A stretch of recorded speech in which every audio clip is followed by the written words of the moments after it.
Hello and welcome to online Adda for study bad for learning. दोस्तों स्वागत है आप सभी का online Adda for study YouTube channel पे। इस वीडियो में हम बात करेंगे एक बड़ी अपडेट के बारे में जो कि संबंधित है अब सीएम योगी के माध्यम से खुद की गई घोषणाओं के बारे में नई भर्तियों को लेकर। जैसा कि दोस्तों आप जानते हैं कल की तारीख में जब कैबिनेट की बैठक थी उसके बाद से अभ्यर्थी खासे नाराज थे। नाराज होने की वजह ये थी कि कल कैबिनेट बैठक के बाद सीएम योगी से उम्मीद लगाई जा रही थी कि भर्तियों को लेकर वो खुद ऐलान करेंगे, लेकिन ऐसा उनकी प्रेस कॉन्फ्रेंस के अंदर नहीं हुआ। प्रेस कॉन्फ्रेंस के अंदर 5 किलो राशन के अलावा उन्होंने और कोई नई जानकारी नहीं दी। लेकिन ऐसे में समाचार पत्रों के माध्यम से, मीडिया सोर्सेज के माध्यम से बताया गया कि भाई सीएम योगी के माध्यम से दिशा निर्देश जारी किए गए भर्तियों को लेकर, तो अभ्यर्थी इस बात को लेकर विश्वास नहीं कर रहे थे। लेकिन अब ऐसे में सीएम योगी के माध्यम से इसको लेकर जानकारी दी गई है, तो यहाँ से 100% पुष्टि हो जाती है कि खुद सीएम के माध्यम से भर्तियों को लेकर आदेश जारी किए गए। वीडियो को लाइक कर दें, साथ ही शेयर कर दें और चैनल को भी सब्सक्राइब कर लें, जिससे कि आप सभी को इसी प्रकार की ऑथेंटिक और सटीक जानकारी online Adda for study channel के माध्यम से सबसे पहले मिलती रहे। तो चलिए दोस्तों वीडियो शुरू करते हैं। क्योंकि समाचार पत्रों के अंदर दी गई जानकारी कितनी सटीक है कितनी नहीं, ये कहीं ना कहीं समाचार पत्रों पर डिपेंड करता है। लेकिन अगर न्यूज़पेपर के माध्यम से कोई जानकारी दी गई है, उस बात की यहाँ से पुष्टि ये हो जाती है कि ये सरकार के माध्यम से कहा गया या फिर नहीं। आज अगर बात की जाए सीएम योगी के माध्यम से, ऑफिशियल ट्विटर हैंडल पर आप सभी जाइएगा तो वहाँ पे आपको देखने के लिए मिलेगा CM office government of UP के माध्यम से ट्वीट करके इसके बारे में जानकारी दी गई है। जैसा कि आप सभी यहाँ से देख सकते हैं कि रिक्त पदों पर भर्ती को लेकर तेजी से लाएं सभी विभाग। यही लाइन कहीं ना कहीं उन्होंने अपने संकल्प पत्र के अंदर लिखी हुई थी जब चुनाव से पहले घोषणा पत्र जारी किया गया था। उसके अंदर किसी भर्ती को लेकर पर्टिकुलर जानकारी नहीं दी गई थी, चाहे वो उत्तर प्रदेश की नई प्राथमिक शिक्षक भर्ती हो या फिर इसके अलावा और भी तमाम ऐसी भर्तियां जो आने वाली हैं। सीएम योगी के माध्यम से उस कटिंग को भी यहाँ पे रखा गया है, जो कि आप सभी को सुबह से समाचार पत्रों में देखने के लिए मिली है, जिसमें उन्होंने कहा है कि तोहफे की तैयारी है, अफसरों को सौंपा गया एजेंडा, रिक्त पदों में भर्ती को लेकर तेजी से सभी विभाग यहाँ से जो कार्य वो शुरू कर दें। आज के लगभग सभी समाचार पत्रों में इसको लेकर जानकारी लिखी हुई थी। अब सीएम योगी के माध्यम से भी इसको लेकर ट्वीट करके जानकारी दे दी गई है कि रिक्त पदों में भर्ती को लेकर जो आदेश है वो सीएम योगी के माध्यम से ही दिया गया है। बाकी इस न्यूज़पेपर के अंदर जो भी लिखा हुआ है उसकी जानकारी तो आप सभी को मैंने पहले ही दे रखी है, लेकिन ये अच्छी खबर है कि सीएम के माध्यम से ट्वीट करके जानकारी दी जा रही है। लेकिन ये भर्तियां कब तक शुरू होंगी ये काफ़ी ज़्यादा महत्वपूर्ण है, क्योंकि समाचार पत्रों के अलावा सीएम योगी के माध्यम से कई बार ट्वीट करके जानकारियाँ तो दी जाती हैं, जब भर्तियाँ नहीं शुरू होती हैं तो छात्रों को बड़ा झटका लगता है। क्योंकि उत्तर प्रदेश में पिछले 3 सालों से नई प्राथमिक शिक्षक भर्ती को लेकर छात्रों की तरफ से चुनाव से पहले लगातार धरना प्रदर्शन दिए गए थे। लगातार इस भर्ती को लेकर जारी करने की मांग की गई थी। सरकार ने 17,000 पदों का ऐलान तो किया था, लेकिन वो भी चुनाव से पहले जारी नहीं हुई। लेकिन अब ऐसे में अगर बात की जाए 17,000 शिक्षक भर्ती को लेकर विज्ञापन जारी करने के लिए पीएनबी सचिव को यहाँ से एक लेटर जारी किया गया है, जिसकी जानकारी मैं आप सभी को दे देता हूँ। हालांकि आप जानते हैं कि अभ्यर्थियों के माध्यम से 50,000 से अधिक पदों भर्ती को लेकर मांग की जा रही है, लेकिन फिर भी यहाँ पर 17,000 पदों को लेकर एक नया लेटर जारी किया गया है, जिसको आप सभी को जानना बेहद आवश्यक है। अगर बात की जाए प्रेषक के बारे में, तो प्रेषक कौन है? उत्तर प्रदेश शिक्षा निदेशक प्राचार्य जिला संस्थान एवं प्रशिक्षण संस्थान के माध्यम से यहाँ से जो प्रस्ताव है प्रेषित किया गया, जिसको हम लेटर भी कह सकते हैं। ऊपर आप सभी को देखने के लिए मिलेगा सचिव परीक्षा नियामक अधिकारी उत्तर प्रदेश प्रयागराज को भेजा जाता है। नीचे आप सभी के सामने तारीख लिखी हुई है 25/3/2022, मतलब कि एक दिन पुराना है। नीचे आप सभी के सामने जानकारी देखने के लिए मिलेगी कि यहाँ से ऑनलाइन कंप्लेंट के माध्यम से डीएलएड 2017 के अभ्यर्थियों के माध्यम से यहाँ पे एक कंप्लेंट दर्ज करवाई गई थी, जो कि संबंधित थी बेसिक शिक्षा विभाग के बारे में। नीचे लिखा हुआ है कि ये आप सभी के सामने कंप्लेंट नंबर है, संदर्भ ग्रहण करने का कष्ट करें, जो कि आपको संबोधित किया गया है। नीचे डीएलएड प्रशिक्षण 2017 के बैच के प्रशिक्षण दिनांक 12/10/2019 को पूरा कर दिया गया था और 4th सेमेस्टर का जो परिणाम था वो 6/2/2020 को जारी हो चुका है। इसी दिन टीईटी 2019 का परिणाम भी जारी किया गया था।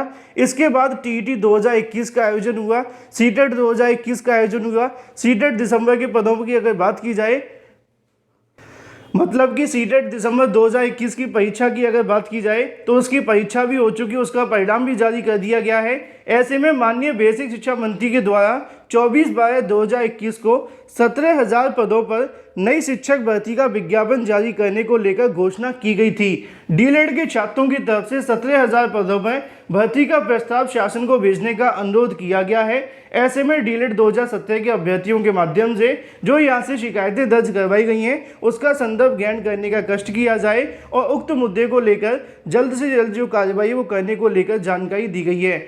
इन शॉर्ट अगर मैं आप सभी को समझाना चाहूँ तो यहाँ पे अगर बात की जाए जिला डाइट के माध्यम से बस्ती की तरफ से पत्र लिखकर सचिव परीक्षा नियामक अधिकारी को कहा गया है कि वो उत्तर प्रदेश के अंदर नई प्राथमिक शिक्षक भर्ती को लेकर कार्य शुरू कर दें, क्योंकि काफ़ी लंबे समय से नई भर्ती का विज्ञापन जारी नहीं हुआ है। 69,000 शिक्षक भर्ती को लगभग 3 साल से ज़्यादा का समय हो चुका है, अभी तक वो भर्ती लटकी हुई है और जब तक वो लटकी हुई तब तक नई भर्ती का विज्ञापन तो बीच में जारी हुआ ही नहीं है। ऐसे में 2017 के बीएड बीटीसी करने वाले अभ्यर्थी या फिर उसके बाद जिन्होंने अभ्यर्थी ने बीएड बीटीसी क्वालिफाई किया है वो सभी भर्ती का इंतजार कर रहे हैं, लेकिन सरकार के माध्यम से भर्ती का विज्ञापन जारी नहीं हुआ। उसी के क्रम में 17,000 पदों पर नई शिक्षक भर्ती का विज्ञापन जारी करने की मांग यहां से की गई है। हालांकि आप जानते हैं कि पदों की संख्या बढ़ाए जाने की मांग भी छात्रों की तरफ से की जा रही है। तो वहीं दूसरी तरफ सीएम योगी के माध्यम से कल की तारीख में दिशा निर्देश भी जारी किए गए। अब इन सभी चीज़ों को अगर देखा जाए तो उम्मीदें ज़्यादा है कि भर्तियों को लेकर जो कार्य वो शुरू कर दिए जाएंगे, लेकिन मैंने पहले भी कहा है कि जो भी ऑथेंटिक जानकारी वो आपको इस चैनल के माध्यम से दी जाती हैं। काम करना सब कुछ डिपेंड करेगा सरकार के ऊपर, उनके अधिकारियों के ऊपर कि वो रोजगार को लेकर क्या करना चाहते हैं। साथ ही वीडियो को लाइक कर दें और शेयर करना बिल्कुल ना भूलें। वहीं दूसरी तरफ बात की जाए अपनी अगली अपडेट के बारे में जो कि संबंधित है एडेड जूनियर शिक्षक भर्ती को लेकर। एडेड जूनियर के बारे में कहीं ना कहीं छात्रों का काफ़ी लंबा इंतजार करना पड़ा। भर्ती का परिणाम घोषित हो जाने के बाद भी कहीं ना कहीं आपकी जो मेरिट लिस्ट है वो जारी नहीं हुई। पहले आपकी कट ऑफ बनाने को लेकर परेशान थे, कट ऑफ का यहाँ से कहीं ना कहीं फॉर्मूला समझ में आया तो उनके माध्यम से भर्ती को लटका दिया गया। शिक्षा निदेशालय पीएनपी रिजल्ट को लेकर आपस में खेलते हुए दिखाई दिए। लेकिन अब अगर बात की जाए एडेड जूनियर शिक्षक भर्ती को लेकर कई अधिकारियों से जानने का प्रयास हुआ कि अब तो प्रदेश के अंदर नई सरकार भी बन चुकी है और सब कुछ ठीक रहा तो अब कहीं ना कहीं सीएम योगी के माध्यम से आदेश भी जारी कर दिया गया है, तो भर्ती को कब तक शुरू करवाया जाएगा। तो अधिकारियों के माध्यम से जानकारी मिली है कि अब एडेड जूनियर शिक्षक भर्ती की जो प्रक्रिया लटकी हुई थी उसके अंदर आपको तेजी देखने के लिए मिलेगी। मैंने आपको 2-3 दिन पहले भी जानकारी दी थी कि एडेड जूनियर शिक्षक भर्ती को लेकर अधिकारियों के माध्यम से जानकारी दी जा रही है कि अप्रैल के अंत तक इस भर्ती की जो फाइल है वो क्लोज कर दी जाएगी। कल की तारीख में सीएम की तरफ से प्राप्त दिशा निर्देश के आधार पर शिक्षा निदेशालय की तरफ से इस भर्ती को लेकर कार्य शुरू कर दिया जाएगा। लेकिन यहाँ पे एक छोटा सा पेज अभी भी लटका हुआ है, वो संबंधित है परिणाम को लेकर, क्योंकि अधिकारियों के माध्यम से इस बात को लेकर अभी तक कंफर्मेशन नहीं दिया गया है कि उनके पास पीएनपी के माध्यम से भेजा गया परिणाम पहुँच चुका है। अगर पहुँच गया है तो उसको लेकर कार्य शुरू कर दिया जाएगा, अगर नहीं भी पहुँचा है तो उसको लेकर भी जो कार्य है वो पीएनपी के माध्यम से किया जाएगा। साथ ही अधिकारियों के माध्यम से जानकारी देखने के लिए मिली है कि एडेड जूनियर शिक्षक भर्ती को लेकर आगामी 1 हफ्ते के अंदर शासन की तरफ से आदेश जारी कर दिया जाएगा। जैसे ही शासन की तरफ से आदेश जारी होता है इस भर्ती की प्रक्रिया भी शुरू कर दी जाएगी। काउंसलिंग से लेकर नियुक्ति तक का कार्यक्रम अब शासन के माध्यम से ही जारी होगा। तो ये अच्छी अपडेट है एडेड जूनियर शिक्षक भर्ती वाले छात्रों के लिए। अप्रैल के अंत तक भर्ती प्रक्रिया पूरे तरीके से खत्म हो जाएगी। वहीं दूसरी तरफ यूपी को लेकर अगर बात की जाए, क्योंकि यूपी का भी परिणाम शासन की अनुमति के चलते लटका हुआ था, अब यहाँ से जानकारी देखने के लिए मिल रही है कि यूपी को लेकर भी शासन की तरफ से जो अनुमति है वो भेज दी गई है।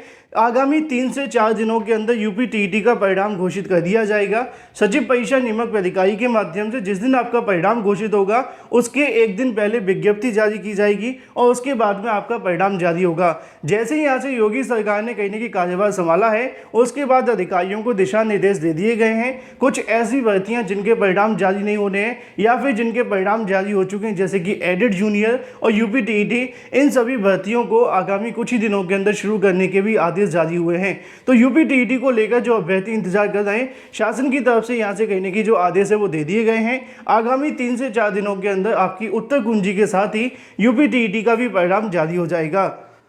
लेकिन अगर बात की जाए 6,800 के बारे में, इसके लिए भी अधिकारियों से जानने का प्रयास हुआ कि 6,800 की भर्ती के अंदर अभी कितना समय लगेगा। तो यहाँ से जानकारी देखने के लिए मिली है कि जो 6800 की चयन सूची शासन की तरफ से जारी की गई थी उसके संबंध में अधिकारियों के माध्यम से अपना जवाब तैयार कर लिया गया है और जल्दी इसको यहाँ से दाखिल करने का प्रयास होगा। लेकिन अगर बात की जाए नियुक्ति को लेकर तो अधिकारियों का कहना है कि वो सब कुछ डिपेंड करेगा हाईकोर्ट के ऊपर, क्योंकि हाईकोर्ट ने अपने पिछले आदेश के अंदर जो सवाल जवाब किए थे वो सवाल जवाब कहीं ना कहीं यहाँ से शासन की तरफ से आंसर करने का प्रयास किया जाएगा।